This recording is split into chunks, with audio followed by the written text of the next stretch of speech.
সম্মানিত সুধী, আসসালামু আলাইকুম।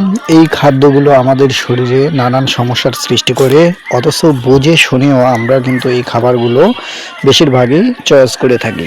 তো বন্ধুরা, এটি একটি কিন্তু মুখরোচক খাবার, আর রাস্তাঘাটে কিন্তু এই খাবারটি বিক্রি হয় প্রতিনিয়ত।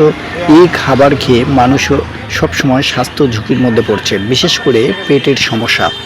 যাদের অত্যধিক গ্যাস রয়েছে তারা এই খাবার খেলে গ্যাস ফর্ম করতে পারেন, ফলে রোগী মারাও যেতে পারেন। তো বন্ধুরা, যার জন্য এই খাদ্যগুলো আমাদেরকে সম্পূর্ণ এড়িয়ে চলতে হবে।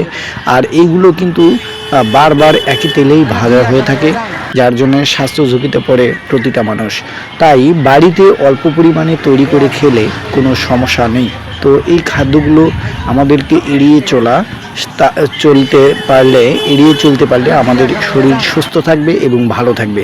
তো বন্ধুরা, ভিডিওটি কেমন লাগলো জানি না, অবশ্যই যদি ভালো লেগে থাকে চ্যানেলটি সাবস্ক্রাইব করে পাশে থাকবেন।